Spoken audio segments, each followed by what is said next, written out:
through to the next level. It's just like athletes. They don't get to where they get by themselves. They need someone to coach them and to help them through and help them push through. I think that's true. I think most people think that, well, I know they don't think they're natural athletes, but they think when they get to a certain point and to a certain level that they don't need coaches anymore, and that is so wrong. I have a spiritual coach I work with every week, and strangely enough, she last week just said to me, Gail, you need to tell it to them just the way it is. You don't take any BS from anybody, and you tell it to them just the way it is. And if they can't take it, then you're not the right person for them. And so that's one of the things that I just did yesterday, as a matter of fact, one of my clients. And I said, this is the way it is, and this is what I'm telling you. And if you don't agree with it, you have the right to disagree, certainly. I mean, it's your life and your career and your business. But if you don't think my advice is valid, then you shouldn't be working with me anymore. So I totally agree with what you've said. That's absolutely right. I want to talk about your book, though. You've got a book, 5 Ways Your Design is Sabotaging the Sales of Your Products and Publications.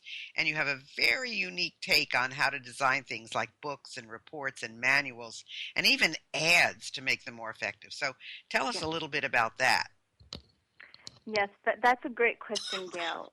See, when I pick up a magazine or some publication and look at the print ads or even watch commercials, I realize that people have very different definitions of what makes an effective ad. In a nutshell, an effective marketing piece is one that elicits the desired response or action from the reader or audience. Now, note I said the desired response. So your ad may elicit a response, but it could be of disgust or indifference, which is certainly not the desired response. Now, in my world, which is direct marketing, the desired response is for someone to pick up the phone or get on the computer and contact you. And there are proven methods and tactics to accomplish that, and I talk a lot about that in my book. For some marketers, the desired response is to delight someone. So you see a lot of this in Super Bowl commercials, for example. They're fun and they're funny, and people like to watch them over and over again.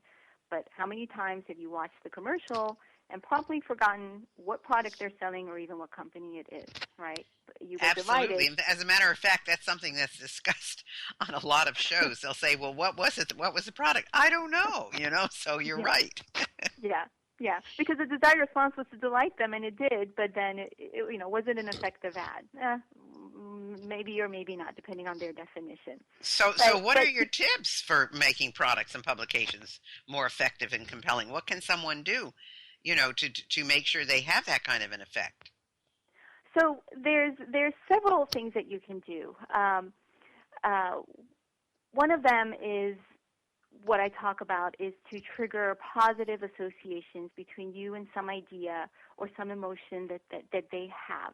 So, for example, and I call this sort of the power of association. So, for example, if you look at a design of a Hyundai car, some of the models look very much like luxury cars, like a Mercedes-Benz.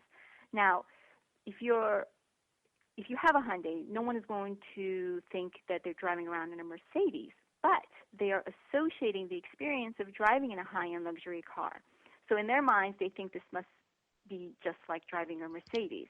So as print designers, when creating ads, we use this technique to make associations with popular brands. We don't knock off brands, but we're able to design strategically to trigger associations. Some other ways that we talked about delighting people.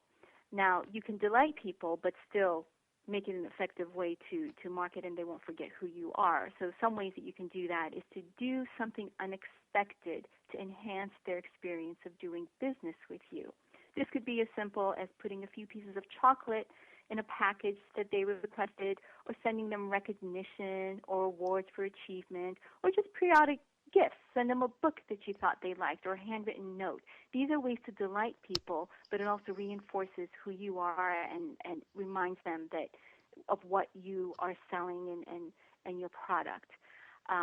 Another one of my favorite techniques is to use faces, pictures of real faces. I'm not talking about models or stock photos, but pictures of my clients, their staff, their customers. People are drawn to faces, and they're drawn to pictures that help them to see who you are. They help them to visualize who you are and what you do and what you're about. So that's a very effective technique. Finally, I love packaging.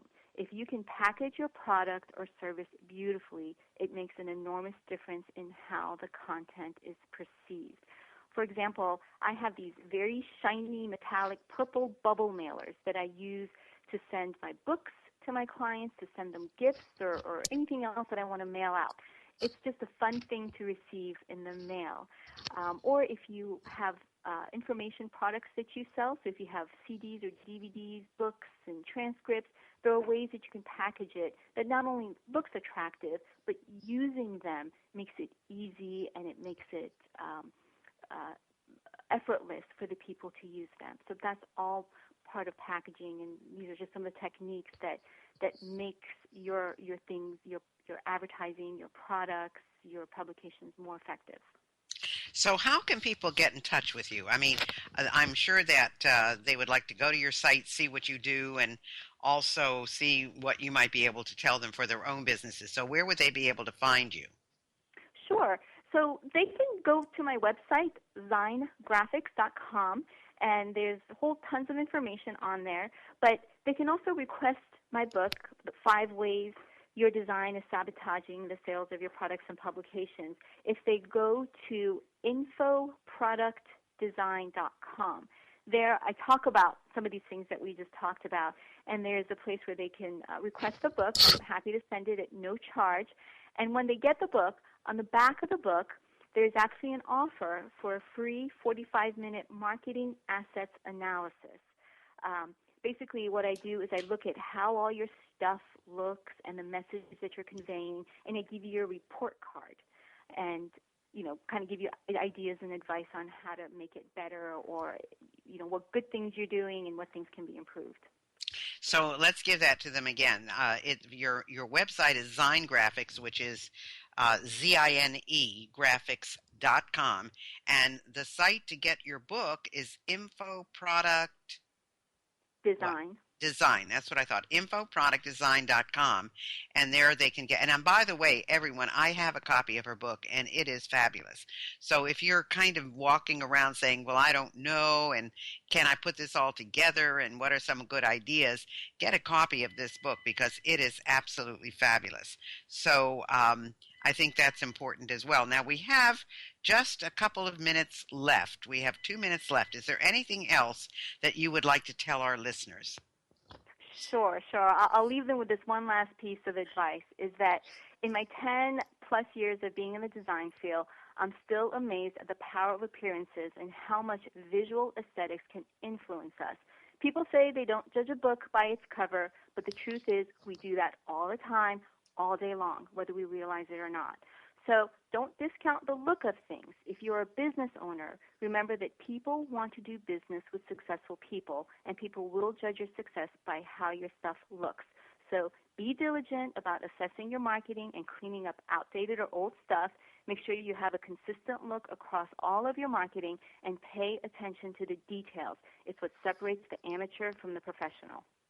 That is so true, because a lot of people hesitate to throw old things away because they paid for them and they've still got a bunch of it and they don't want to just leave it. So I can understand how that is.